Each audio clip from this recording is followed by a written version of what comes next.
વિદ્યાર્થી મિત્રો, આ બધા મિત્રોનું સ્વાગત છે આપણી ચેનલ એવી બેસ્ટ ઇન એજ્યુકેશનની અંદર.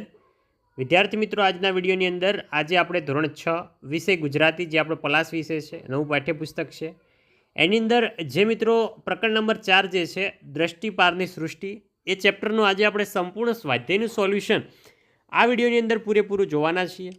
તો વિડીયોને મિત્રો તમારે સ્કીપ કર્યા વગર પૂરેપૂરો છેલ્લે સુધી જોવાનો છે. અને ચેનલ ઉપર નવા હોય તો ચેનલને પણ અચૂકથી સબસ્ક્રાઈબ કરી દેવાની છે.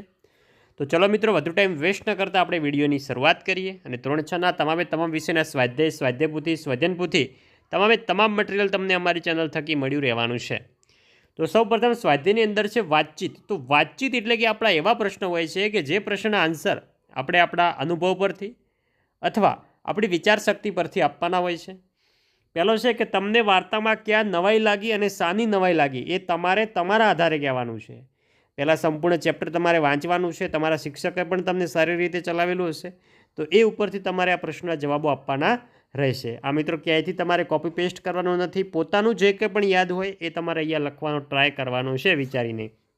બીજો છે કે બીજા ગ્રહો પર જીવો હોય તો કેવા હોઈ શકે, તમારા શબ્દમાં કહેવાનું છે. આપણે એલિયન સાંભળતા હોઈએ છીએ, તો બીજા ગ્રહોની અંદર જે મિત્રો જીવો છે તો તમારા મતે એ જીવો કેવા હોઈ શકે, એ તમારે તમારા વિચારોથી લખવાનું છે. અહીંયા આગળ જોઈએ ત્રીજો કે છોટુની જગ્યાએ તમે હોત તો તમે શું કર્યું હોત. તો છોટુની જગ્યાએ અમે હોત તો નિયંત્રણ બોર્ડની પેલન પરનું લાલ બટન ન દબાવ્યું હોત. વિદ્યાર્થી મિત્રો, આ ખાલી સમજવા પૂરતા જવાબો છે. બેઠે બેઠા કોઈએ કોપી પેસ્ટ નથી કરવાના. પોતાના મનમાં જે કંઈ પણ આન્સર આવે એ અહીંયા સિમ્પલ લખવાનો છે. તમને કોઈ એમ નહીં કહે કે આ પ્રશ્નનો જવાબ ખોટો છે એમ. તો જે તમે બીજાને આ વાર્તા વાંચવા માટે ભલામણ કરશો ને શું કહેશો, એટલે કે તમે બીજા લોકોને આ વાર્તા માટે વાંચવા માટે કહેશો અને કહેશો તો શું કહેશો, એ તમારે અહીંયા લખવાનું છે. જોઈ શકો છો સંપૂર્ણ પ્રશ્નનો આન્સર અહીંયા લખીને આપેલો છે. પાંચમો છે આ ઘટના વાસ્તવિક લાગે છે કે કાલ્પનિક કેમ, એ તમારે જણાવવાનું છે. તમારે તમારા મંતવ્ય પરથી જણાવવાનું છે.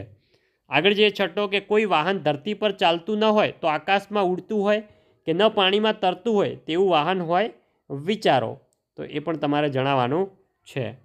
સાતમો છે તમારા માતા પિતા કે વડીલો તમને કેવી સાચવેતી રાખવા સલાહ આપે છે, એ તમારે જણાવવાનું છે. તમે શાળાએ જાઓ છો ત્યારે તમારા માતા પિતા તમને સાચવેતી રાખવાની સલાહ આપતા હોય છે, તો એ શું સલાહ આપે છે એ તમારે અહીંયા લખવાનું છે. બીજો છે કે પાઠમાં છોટું કેટલી વાર તને અને વાક્ય પપ્પાનું નહીં માનું હતું સુધીની વાર્તા વાંચો. આખો પેરેગ્રાફ વાંચવાનો છે અને એ પેરેગ્રાફ પરથી પ્રશ્નના જવાબો તમારે એક શબ્દની અંદર આપવાના છે. હવે આપણે પાઠ્યપુસ્તકના જવાબો આવશે. પહેલો છે કે ભોયરાના રસ્તે કેવા માણસોએ જવાની છૂટ હતી, તો એનો જવાબ આવશે ખાસ વ્યક્તિઓને જવાની છૂટ હતી. બીજો છોટુને મોટા થઈને કોના જેવું કામ કરવું છે, તો છોટુને મોટા થઈને પપ્પા જેવું કામ કરવું છે. ત્રીજો છે નિરીક્ષક યંત્રો કેવી પરિસ્થિતિના ફોટા પાડે છે, તેમાં આવશે શંકાસ્પદ પરિસ્થિતિના ફોટા પાડતું હોય છે. ચોથો છે છોટુનો પરિવાર કેવા વાતાવરણમાં જીવે છે, તો છોટુનો પરિવાર જે છે એ કૃત્રિમ વાતાવરણમાં જીવતો હોય છે. પાંચમો છે માણસ સ્પેસ શૂટ વિના મંગળની જમીન પર જાય તો શું થાય, તો સ્પેસ શૂટ વિના જો મંગળની જમીન પર પગ રાખે તો એનું મૃત્યુ થાય છે. હવે છે વાર્તા અનુસાર આ ફકરાની કઈ વાતો સાચી નથી તે ઓળખો અને તેના પર લીટી કરો. તો આપણું અવકાશયાન જોઈ શકો છો, ને નીચે જે તમને રેડ કલરથી માર્ક કરેલો છે અને નીચે જે અંડરલાઇન છે એ આપણા સાચા આન્સરો છે. મિત્રો જોઈ શકો છો એ ખોટું વાક્ય છે, એટલા માટે તેના માટે જે છે એ લીટી કરેલી છે, અંડરલાઇન. નજીકના અર્થવાળા શબ્દો પર ગોળ કરવાનો છે આપણે. તો આ મિત્રો સિમ્પલ સમાનાર્થી શબ્દો જેવું જ છે. તો કટોકટી તેનો સમાનાર્થી શબ્દ શું થાય, તો વધારે મુશ્કેલ સમય. આગળ જે રજમાત્ર તેમાં થઈ જાય જરાક, વસાહત તેમાં થઈ જાય રહેવા માટેની જગ્યા, પછી જે યથાસ્થાન તેમાં થઈ જાય જ્યાં હોય ત્યાં, જીવસૃષ્ટિ તેમાં થઈ જાય સજીવોનું સહજીવન.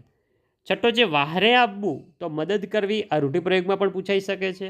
નિરીક્ષણ તો આવશે ધ્યાનથી જોવું. આગળ જઈએ અ અને બ સાથે જોડીને અર્થપૂર્ણ વાક્ય બનાવો. તો જે અ વિભાગ છે, બ વિભાગ છે, સામે આપણે જોડીને અર્થપૂર્ણ વાક્ય બનાવવાનું છે.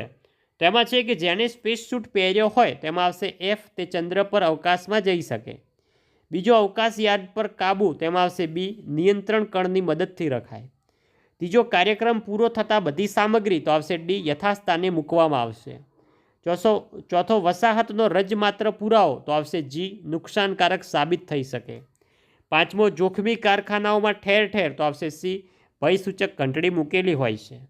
છઠ્ઠો, સચિવાલય જેવી જગ્યાએ પ્રવેશ માટે, તો આવશે એ, સિક્યુરિટી પાસ જરૂરી હોય છે.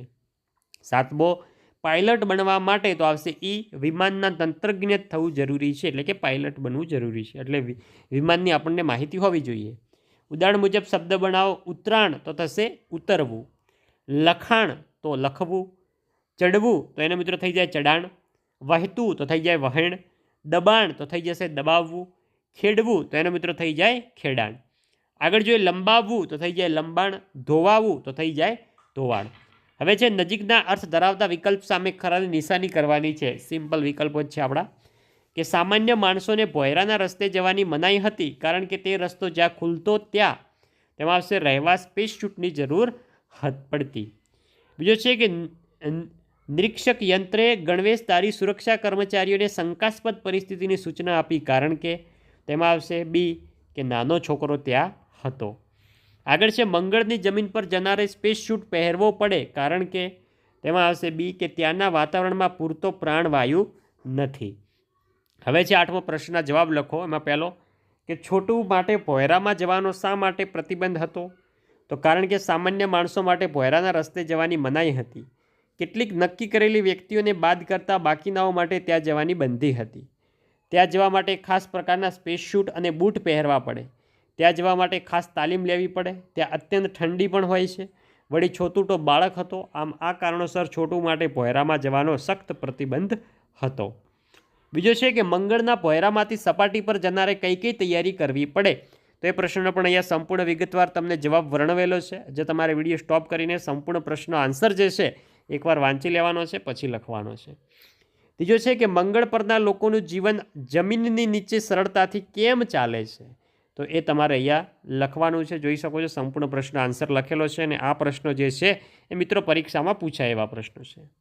ચોથો, મંગળની વસાહત પર સંરક્ષણ કરનાર અવકાશયાને વિશે શી માહિતી આપે છે?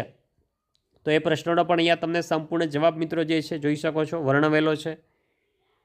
આગળ છે પાંચમો, કે મંગળના વિજ્ઞાનીઓને અવકાશ નકામું બનાવવામાં શું જોખમ લાગે છે? અવકાશયાન, તેમાં આવશે મંગળના વિજ્ઞાનીઓને અવકાશયાન નકામું બનવામાં એ જોખમ લાગે છે કે યાન નકામું થતાની સાથે જ તેને મોકલનારા વૈજ્ઞાનિકોના અસ્તિત્વની ખબર પડી જાય. આગળ જોઈએ છઠ્ઠો, કે વાઇકિંગ 1 મંગળ પર શા માટે આવે છે? તેનું શું પરિણામ આવે છે? તેનો પણ અહીંયા તમને સંપૂર્ણ જવાબ જે છે એ તમને આપેલ છે. સાતમો, તમે પૃથ્વી પરના વિજ્ઞાનીઓની સમિતિમાં હોત તો વાઇકિંગ 1ના અભિયાન બાબતે શું જુદું કર્યું હોત? તમે તમારા મતે શું જુદું કર્યું હોત એ તમારે અહીંયા લખવાનું. આઠમો છે, આ વાર્તાના આધારે મંગળ વિશે 5 વાક્યો લખવાના છે. મંગળ ગ્રહ વિશે. તો મંગળ ગ્રહના વાતાવરણમાં પ્રાણવાયુ નથી, એટલે કે ઓક્સિજન નથી. મંગળ એ અત્યંત ઠંડો ગ્રહ છે. મંગળ ગ્રહ પર જવું હોય તો ખાસ પ્રકારનું સ્પેસ શૂટ અને બૂટ પહેરવા પડે. મંગળ ગ્રહની સપાટી પર ચાલવા માટે પણ તાલીમ લેવી પડે. અને આપણા વૈજ્ઞાનિકોએ મંગળ પર જીવનસૃષ્ટિની શક્યતાઓ તપાસવા માટે અવકાશયાન મોકલ્યું હતું અને માટીના નમૂના લીધા હતા, અને તેના પરથી જાણવા મળ્યું કે મંગળ પર જીવનસૃષ્ટિ નથી. હવે વાર્તાને આધારે ઘટનાઓને ક્રમમાં આપણે ગોઠવવાની છે. તો આપણા પ્રશ્ન છે ને નીચે જે છે આપણા જવાબો આપેલા હશે, અને એની સામે માર્ક પણ કરેલું હશે કે પહેલું વાક્ય કયું આવશે, બીજું, ત્રીજું, ચોથું, પાંચમું, છઠ્ઠું ને સાતમું. હવે જે વિરામચિહ્નોને ધ્યાનમાં લઈને વાક્યને આરોહ અવરોહથી વાંચો. એટલે કે તમારે પૂરેપૂરું વાક્ય જો ઉદ્ગાર ચિહ્ન હોય તો ઉદ્ગારથી વાંચવાનું, પ્રશ્નાર્થ હોય તો એવી રીતે તમારે વાંચવાનું છે. સિમ્પલ આ એક્ટિવિટી તમારે ક્લાસમાં કરવાની છે. જોઈ શકો છો આરોહ અવરોહથી તમારે વાંચવાના છે. આગળ વધીશું હવે, કે વાક્યમાં યોગ્ય વિરામચિહ્નો મૂકો. તે શા માટે છે તે ઉદાહરણ પ્રમાણે કૌંસમાં લખવાનું છે. જોઈ શકો છો. તો અહીંયા છે અર છોકરું પડી ગયું, તો આમાં શું આવશે મિત્રો? અર છે તો આ વાક્યની અંદર દુઃખ કે આઘાત છે, પ્લસ માહિતી પણ છે. અમે પ્રવાસે જવાના છીએ, તો આ મિત્રો એક માહિતી દર્શાવે છે. કંઈ ખબર જ નથી પડતી ને, તો આ મૂંઝવણ છે. મારા ઘરે મહેમાન આવ્યા છે, તો આ એક માહિતી દર્શાવે છે. આહા, આવ્યું વેકેશન, તો આશ્ચર્ય અને પ્લસ ખુશી છે. અને જે કૌંસમાં છે એ તમારે વિરામચિહ્નો પણ જાતે લખવાના છે. અરે વાહ, તું તો બહુ મીઠું મીઠું ગાય છે, તો આ પ્રશંસા છે અને આનંદ છે. આ કૌંસમાં આવશે ઉદ્ગાર ચિહ્ન. સુપ્રભાત, હું મજામાં છું. તો આ મિત્રો માહિતી છે. ઓ મને તો આજે ખબર પડી, તો આશ્ચર્ય છે ને માહિતી, તો આમાં પણ ઉદ્ગાર વાક્ય આવશે. હવે છે 12મો કે આપેલા વાક્યમાં સૂચવ્યા પ્રમાણેની નિશાનીઓ કરો. જો આ ક્રિયા અગાઉ થઈ હોય તો આવી નિશાની કરવાની છે, એટલે ભવિષ્યકાળનું હોય તો આવી. ક્રિયા ચાલી રહી હોય એટલે કે વર્તમાનનું વાક્ય હોય તો ડબલ લીટી કરવાની છે. અને જો ક્રિયા હવે પછી થવાની હોય એટલે કે ભવિષ્યનું વાક્ય હોય તો આવી લીટી કરવાની છે. જોઈ શકો છો, સ્વામી અમારો જાગશે ભવિષ્ય છે. સવારમાં ઝગમગતા થતા સુરજ દાદા આવ્યા તો આ વર્તમાન વાક્ય છે. થોડા થોડા સસલા તમે ક્યાં ગયા હતા ભૂતકાળ વાક્ય થઈ જાય. હવે હું વરસાદ સામે રમવાનો નથી તો આ મિત્રો શું થશે, આ ભવિષ્યકાળ થઈ જાય. જાદુગરને જોઈને મને પણ જાદુ આવડી ગયો તો આ મિત્રો શું છે, આ ભૂતકાળ વાક્ય છે. ઉત્તરાયણમાં પતંગ ચગાવવાનો લહાવો લૂંટીશું આ ભવિષ્યકાળનું વાક્ય છે. 7મો નાજુક નમણા હરણા નીચે કૂદી રહ્યા છે તો આ મિત્રો વર્તમાનનું વાક્ય છે. તો બાળ મિત્રો, આ હતું આપણું ધોરણ 6 વિષય ગુજરાતી વિષયની અંદર ચેપ્ટર નંબર 4 જે છે એનું સ્વાધ્યાયનું સંપૂર્ણ સોલ્યુશન.